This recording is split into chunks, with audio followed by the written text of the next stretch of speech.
Virgin Atlantic founder Richard Branson once said, "If your dreams don't scare you, they are too small."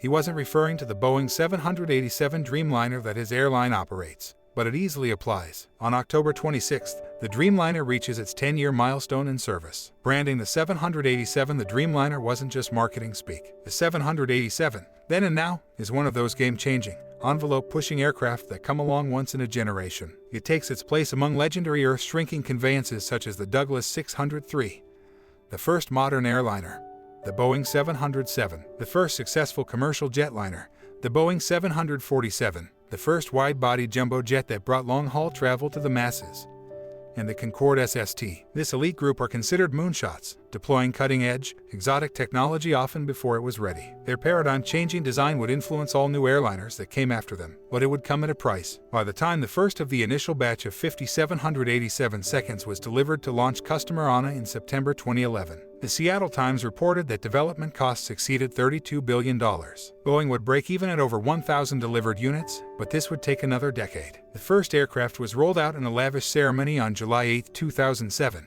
but it had more in common with a mock-up than a flyable plane. It would be another 2.5 years before the first 787 took flight on December 15, 2009. It was supposed to enter service in 2008, just prior to the Beijing Summer Olympics. New airline programs are notoriously behind schedule, but the 787s was 3.5 years late. 10 years ago, that troubled gestation was set aside for one historic flight. I was fortunate to be a passenger on board on a Flight 7871, the inaugural flight of the Boeing 787 Dreamliner in passenger service, operating a special charter between Tokyo and Hong Kong Kai-Tak. After nearly 8 tortuous years in development, Boeing's technical tour de force was finally ready to supply the skies for its first customers, airlines and passengers. Our flight's manifest consisted of media, ANA employees, and about 100 aviation enthusiasts who had competed in an auction for a coveted seat to history. I have covered many first flights, but only the first flight of the Airbus A380 rivaled this for enthusiasm. Packed with new features, under banners emblazoned with ANA's 787 slogan, "We fly first,"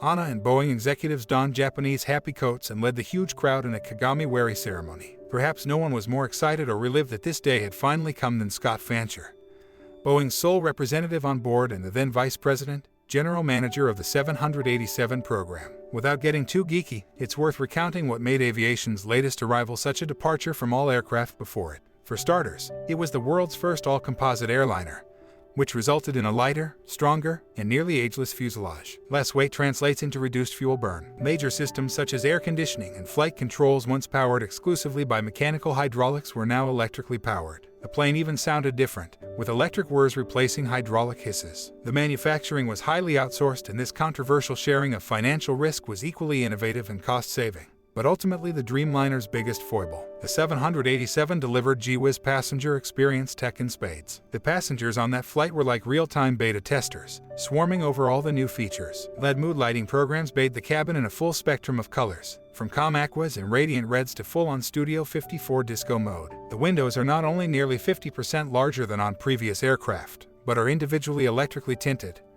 with no window shades in sight. The natural and LED lighting align the passenger's circadian rhythm with the light outside and the ultimate destination, thus combating jet lag on the long-haul flights the aircraft was designed for. Composite fuselages don't rust, and really don't age from pressurization and depressurization cycles. So instead of a conventional aircraft's bone-dry 3-5% humidity at altitude, a Dreamliner environment measures more like 25%. Likewise, the cabins are pressurized at 6 feet versus the 8 feet on more prosaic airliners. These aren't just gimmicks, but reduce fatigue and increase dehydration and oxygen levels, which matter particularly on longer flights. A gust suppression system smooths out rough air and improves over time as more real data is collected. We experienced this turbulence attenuating system on that first flight as we descended into a cloudy Hong Kong. Even the lavatories are high-tech, with touch-sensitive sinks and toilets. Setting a benchmark, after 4.5 hours aloft, we landed in the history books in Hong Kong to a huge celebration on the ramp with a lion dance, pounding drums,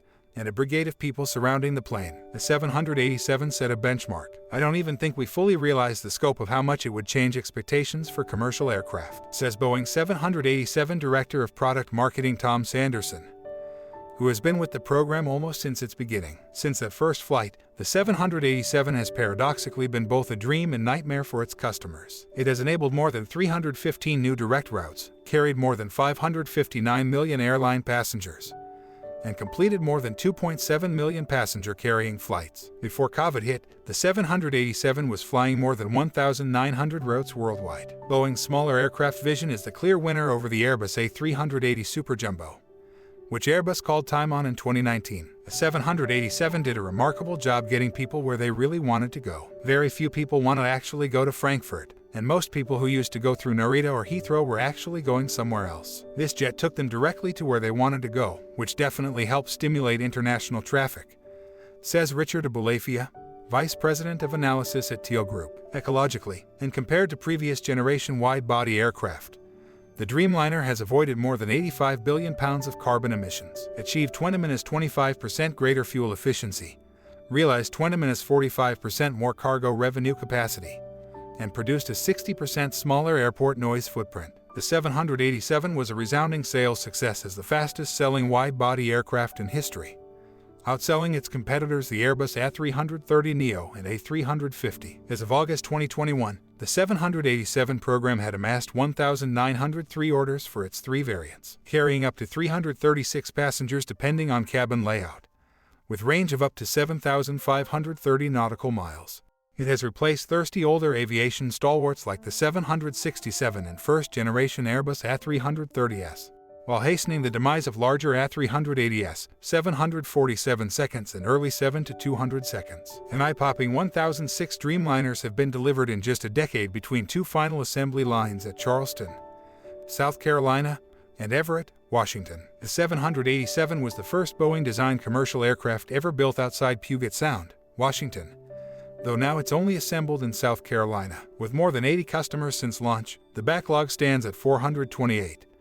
Adjusted for SC 606 accounting standards. The economics of the airplane were what was needed in the wake of 9/11. The plane proved its value as one of the primary aircraft used as international traffic recovered during the COVID pandemic, says longtime analyst Scott Hamilton of Lehem Company. The Dreamliner has been the most utilized wide-body through the pandemic, based on the percentage of its fleet operating versus placed in storage versus its direct, according to Boeing. Nearly 90% of in-service 787 seconds have returned to revenue service when compared to pre-pandemic levels, more than any other commercial airplane type. Many 787 operators utilized their Dreamliners to exclusively carry freight at the height of the COVID-19 pandemic, bringing in much-needed revenue as air freight demand surged. The Dream's nightmares are made of. A little over a year after entering service, in the first 2 weeks of January 2013, two 787 seconds experienced thermal runaway events with its lithium-ion batteries, one of which resulted in an electrical fire. One of the aircraft flying in Japan was forced to make an emergency landing. The other fortunately had yet to depart from Boston. No passengers were seriously injured, nor were the aircraft significantly damaged. The new plane's reputation was damaged. All 50 of the world's 787 seconds operating in revenue service at that time were grounded for over 3.5 months. Once modifications were made to the battery cells, there have been no serious mishaps since. Vendor, supply chain, and manufacturing issues, particularly with the composite fuselage, had bedeviled the 787 in its early days of development,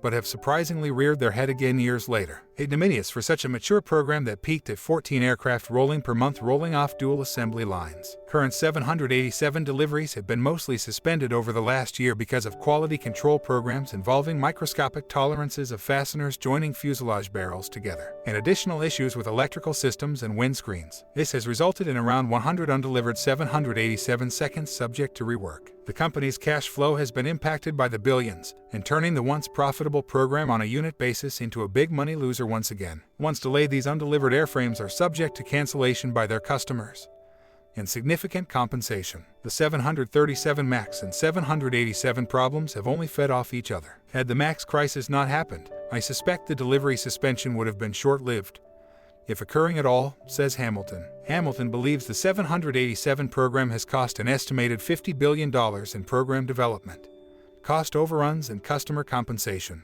And what's overlooked is the knock-on effect in product development. Had the 787 been delivered on time, Boeing would have easily been 5-8 years ahead of Airbus. Boeing's distraction by crisis after crisis has given Airbus a commanding lead in the heart of the narrow-body market. Boeing's Sanderson isn't defending the delays, but stresses that all 787 seconds in service and in our inventory are perfectly safe to fly. The playmaker sees a silver lining with learnings applied to build even better 787 seconds and new aircraft like the next generation 777-9. Dreaming of the future. The prospects for the future of the program are generally positive. Hamilton concedes the 787 is a good airplane and sees it being further improved with new technology, such as new engines as with past Boeing programs. Abulafia sees the biggest threat to the 787 as, ironically, the fragmentation that drove its success. The biggest risk to future 787 orders is new, more capable single-aisle jets, particularly the A321neo. Just as the 787 helped destroy the business case for larger jets like the A380, new more capable narrow bodies are making the case for thinner routes. Boeing's Sanderson is buoyant, making the case that the 787 is well positioned for new orders during the post-COVID recovery as airlines begin growing again and replacing older aircraft over the next 20 years. We've got decades of life left in the program. The structural piece of the airframe is not the thing that will take it out of economic service. There may be modifications and upgrades and things that we might not have considered on older metal aircraft that might make good sense for the 787. We've never had an all-composite airplane reach the end of its economic life yet.